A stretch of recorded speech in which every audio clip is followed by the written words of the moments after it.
White Line Fever Live, you know what the people do on YouTube. They point to the bottom of the screen and they say like and subscribe. And if you're listening on the podcast, welcome back. And we finally got hold of him, the fiercely independent from Nashville, Tuk Smith. Tuk, how are you? Wonderful, man. How you doing? Thanks for having me. I'm good. Hello. What's his or her name? That's Rambo. For the people listening, there's a dog there called Rambo. Cool. Yeah, Wow. Very, very cute. Very Blue cute. Hitler. I don't know. Eh, Uh, does he bite? Anyway. he bites plumbers, and he bites. Yeah, totally. So while Tuck is away from the screen, where he's got a single out called "Take the Long Way," and some of you watching and listening may have been fans of the Biters. So even though he's had to answer questions about the Biters for about 4 years, we might ask him one a bit later. But a lot of the stuff in the song and the videos about the music industry. I listen to podcasts about people, buying followers and people buying onto tour supports and stuff like that. But let's start off positive.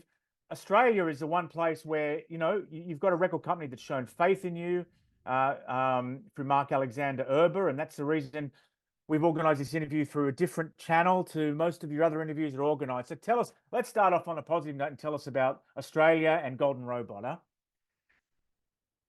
Well, I know Mark has been a big believer in me, and he was interested in like buying back my shelved album a couple years ago, which didn't work out. And then he was interested in working with me in Australia on my album that came out, Ballad of a Misspent Youth.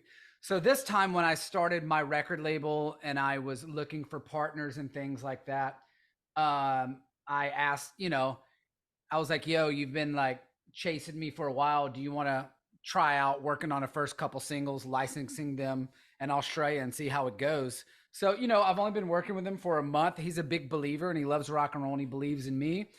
And so the important thing is to surround myself with people who would actually pull their dick out and piss on me if I was on fire. So hopefully he would do that. So since your interview about 3 weeks ago with Michael Butler, where you sounded a little bit down about agents deserting you and stuff like that and missing out on tour supports, has the reaction to the single done anything to make you more optimistic? Has it been good? How's it been going? I don't really think of it being as negative. It's the reality of the music industry nowadays, and nobody wants to talk about it. They act like it's not there. And I feel like a lot of people politically and spiritually are waking up, but the music industry, nobody talks about it. There's big arguments and fights about the movie industry right now about how people don't get paid. And then, the music industry, nobody says shit. So I just started talking about it. And a lot of people, unless you're in the industry, they don't know about it. So, I mean, look, I have a core niche fan base that loves what I do. At this point, if I end up like Paul Westerberg or something, that's fine too. I'm just making music that I like. I've tried to get into the mainstream parties and go down those proper channels, man, and it just doesn't fit my personality. I just want to be an artist, so that's what I'm doing. Yeah. So I was trying to figure out what the reference to "Thrown Out of the Stadium" was, but then I get that's a reference to the stadium tour, is it? That you were supposed to be part of? Is that right? Yeah. And how do you sort of look? Was that the beginning of you sort of awakening to these issues, or were you always aware of them? Was that the first straw or the last straw? Where does it fit? I don't know. Look, I come from the punk rock, underground rock and roll scene, and it was all very DIY. And I was DIY with Biters up until Earache Records signed me, and that's a whole nother story. They did a lot of good, but look, dude, the record business is fucked up. I'm not the first or the last person that's going to have cautionary tales about it. Yeah. And my personality doesn't work well with some of the guidelines you need to be successful in this within a corporate structure. Yeah. And I think a lot of my favorite artists would have a hard time operating within the corporate structure as well. But look, man, I would rather be authentic at this point instead of trying to, chase being viral or trying to make music because I think other people are going to like it. Yeah. And I'm just not interested in that at this point, dude. It's hard enough. And I don't know. I just said, fuck it. So I'm Yeah. writing, recording, and producing this album myself. Right. So there's an album to come. And is there can you give us any more information about when it might be out, who performs on it, how many songs, what the themes are? Yeah. Can you tell us anything about that? Yeah. So right now the tentative date is August 22nd. And I say tentative because it's just me and my business partner getting everything ready. Like I have to record everything. So sometimes it's very labor intensive and I kind of get behind. But if I can keep myself on schedule, it'll be August 22nd with 10 songs. And then I plan to do some touring around UK and Europe to support it for sure. It'd be great to see you over here. What about Australia? Is Mark going to shell out to get you down under or not? Well, you know, when I started working with him, that was one of my hopes, is that he would nut up and bring me over there to play some shows. It's always been a dream of mine to tour Australia because I'm a massive fan of the Aussie music, rock and roll and punk scene. So for sure, that would be great. Okay. Welcome back to White Line Fever, second part of interview with Tuk Smith. Want to thank him for his time. You know, here in London last night, I went to see Dirty Honey, and they are unsigned. But they seem to be otherwise completely different to you guys. Like, you know, they've got these record company veterans, you know, guys who worked at big labels working for them, and they've got you know, full-time PR. It seems to be full-time radio marketing, blah blah blah blah blah, all that sort of stuff. And I just wonder, like, what's the, like, for a lay person, what's the difference? Like, you know, like, what's the difference? Because you can be like independent now, you can be unsigned, and you can still have enormous backing. It can still be all over the yeah. So what's the difference? You know, I can't speak for Dirty Honey because I don't know. But look, you don't just magically get on the radio. mm-hmm. You pay a radio campaign. It's very expensive, and you have to have leverage to get a good booking agent and to advertise. So you can be independent, and that just means you have financial backing somewhere else, and you're able to hire your team. And that's what I'm doing.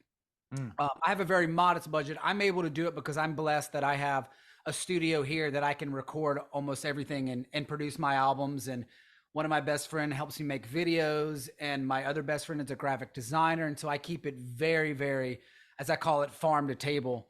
As far as other bands, you can say you're independent, yes, but you know, it costs money nowadays to compete. And yeah, Dirty Honey's technically independent, and so good for them. And they're playing guitars and out there killing it, and people are telling me they're growing, which is great. Yeah, they are. I mean, last night they must have been 3 times as many people as the last time they played here. So opening for Guns N' Roses in Hyde Park, you know, will do that for you, I guess. Yeah, and that doesn't magically happen. You know, those are industry connections and management connections and things. Not to devalue their worth, they're amazing at what they do, but you know, it's not as some people think. If you're independent, you just put a song out and magically you blow up. There's a lot of mechanics there working. Yeah. Now, for those of us, because it's the first time I've interviewed you, and maybe the first time some people watching or listening have heard from you, the Biters is a band that a lot of people would be familiar with. Was that a record industry thing that it ended, or was it a personality thing or an artistic thing that it ended? You know, it was both. It was just come to a head.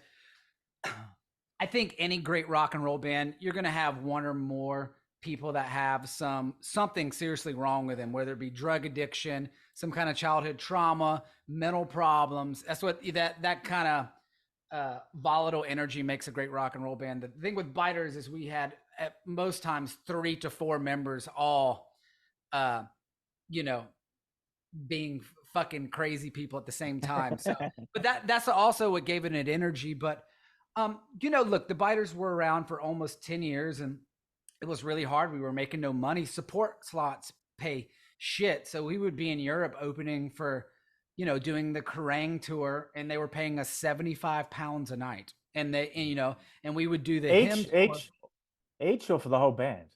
No, the whole band. That's what they pay. Or you go and you do like we did a hymn tour, and it's not even enough to cover 20% of the costs, and we were going in debt, and we were putting everything on credit cards, and it was great. We were playing for a lot of people, but dude, we were pissing in bottles on the tour bus. It's not as glamorous as it looks, so it starts to wear on you after a while. It does. And we were having problems with the record label, fighting with the management, and it just, at that point, I was like, I want to get off. And some of the band members wanted to do things like have steady jobs, pursue other things, which I totally get. You mix that with a dash of alcoholism, childhood trauma, and some other shit. It just, just happens, right? Yeah, it's sad though, because it was a great band. These days you get on the sort of a soundtrack to Peacemaker on TV or something, and suddenly it keeps you going another year anyway. A lot of those bands, they get on TV soundtracks. Totally. I mean, look, man, a lot of bands break up, and it's tougher than ever right now for rock bands. Okay, let's have another song, Tuck. I know you got your time is precious. You got another interview after this, so yeah. What song can we play now? I don't know. Let's do something from Australia. I grew up listening to Radio Birdman, so let's do like Murder City Nights, something classic. Awesome. They're just doing a reunion tour soon, a 5-0 anniversary tour. Yeah. Yep, huge fan. Welcome back. Third part of interview, Tuk Smith. Want to thank him for his time. So we've been talking about the how brutal the music industry is now, and I did hear in one interview you said you had filled out the paperwork to go and work at Amazon, and then an opportunity come in, a little bit of money come in, and you stayed at it. Is there a sliding doors?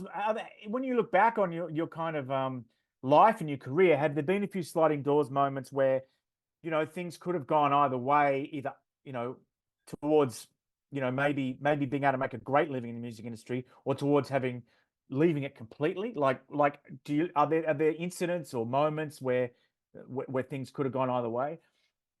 All the time. And it's weird, every time I'm like, I can't sustain myself doing this. I'll get a couple great gigs, or I'll sell some songs, or I'll get a placement in a movie, and it just keeps me on a lifeline until finally you go, fuck it, what else am I going to do? But I really thought that, when I disbanded Biters, the time following after that, I was receiving no friction from the universe. I ended up, Rob Cavallo wanted to do my record, and he produced my record. And I don't know if you or your listeners are familiar, but Rob Cavallo's a massive record producer. He's did Green Day, American Idiot, Dookie, My Chemical Romance. I mean, he's worked with so many bands. So it was always a dream for me to work with him or somebody like that. And then I was signed to a great label that support Better Noise Music. They supported the style of music that I did. They didn't make me change. They didn't A&R me at first. They let me make the record I wanted to make. And then I got, the Airborne tour, which are Aussie and one of my faves. And then I got the Motley Crue Def Leppard tour. And then I was going to get something almost as big after that, working on it.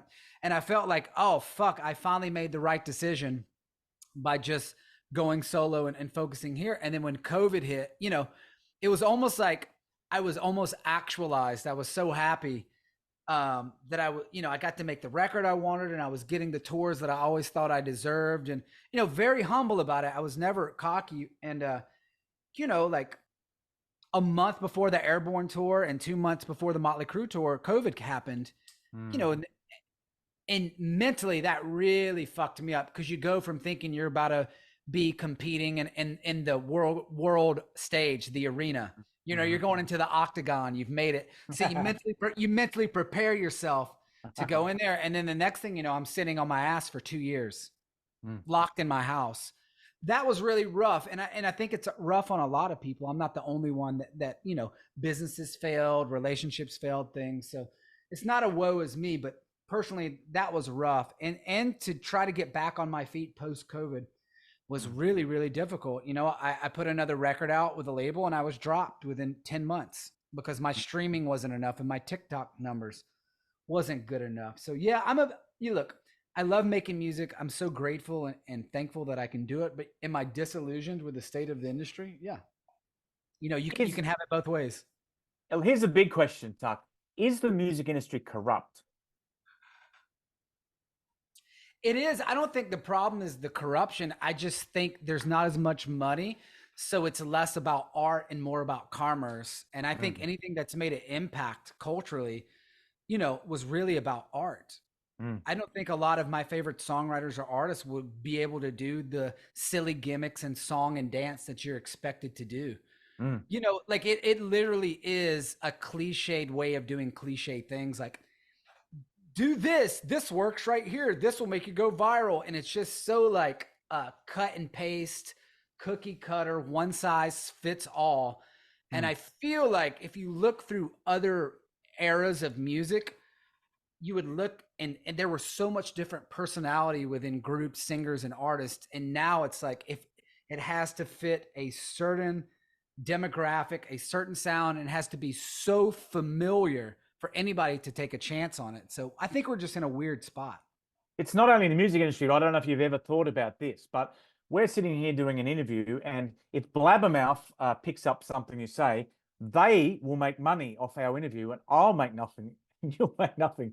You know what I mean? So it's either you either do the kind of like the creative thing, which is to have a conversation, or you don't have time to do the creative thing because you're just busy taking the quotes off YouTube and then writing up a story. And it's the same across so many other industries as well, where the people who do the kind of the creative thing, the social thing, the social side of it, the interaction side of it, they're the ones who don't make any money. And I guess it's the same in so many industries, Totally. I mean, and if you look at like the movie industry, they're not really taking chances on things. That's why you get 75 sequels to a fucking Spider-Man movie or something. Yeah.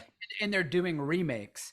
It's like they're like, give the consumer something so familiar that it's almost a satire of it. Yes. And that's what's kind of happening. And I just don't want to participate. It's not sorry. I just wonder, how do we progress as a species if we're only being given what we want? We're just going around in circles, aren't we? Like if no one sparks us in any way, then we don't progress, I don't know the answer, and I can't change anything. The only thing I can do is just focus on what I do, and I can't control anything else. Okay, two more things and I'll let you go. The shelved album. Buddy. I'm sure everyone does ask you about the shelved album, but have you taken pieces of those songs and reused them? Like if the shelved album came out now, would it be new, or would people have heard some of it, Well, 3 singles came out for that before COVID came, but no, those lawyers over there, I'm not fucking with them. I had to sign an NDA. You're talking about people like Alan Kovac. He's a great person, but I don't want to fuck with them. They have endless money to fuck you up the ass if they want to. So no. And the stadium tour thing after COVID, is there anything you could have done differently to still get on the tour? What could you have done? And have you had any regrets about not doing that thing, Yeah, I mean, it's a theme through my life. I could have just shut the fuck up and said, please, sir, can I have another? But it's just not my personality. I got into rock and roll because it was anti-establishment. That's what I like. So it's hard for me. So yeah, look, dude, I'm not a victim. A lot of the stuff is like, it's probably better for me to be independent because I want to do whatever I want. I don't want to cover a top 40 artist. I don't want to do covers on TikTok and shit. I just don't want to do it. And if that's the tool some of these labels need, then I'm not going to give them to them.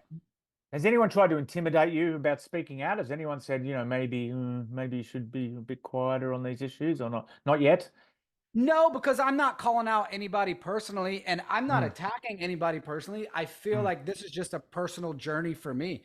If somebody wants to do certain things, that's on them if it's authentic to them. So, I mean, I'm a lover and I'm very grateful and so happy for my music community and everything. But look, dude, buy-on bands and shit have been going on since the beginning.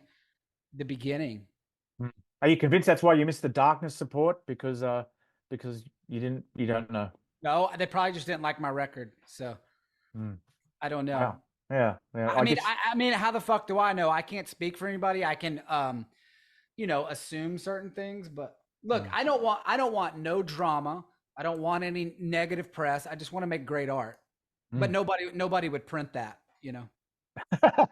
Everybody wants clickbait. Yeah, I guess. I mean, I guess who was it who said there's no story without conflict, I guess. But anyway, let's have a final song. Can we do more Australia? Of course you can. Let's do the Angel / Angel City. Am I ever going to see your face again? One of my favorites.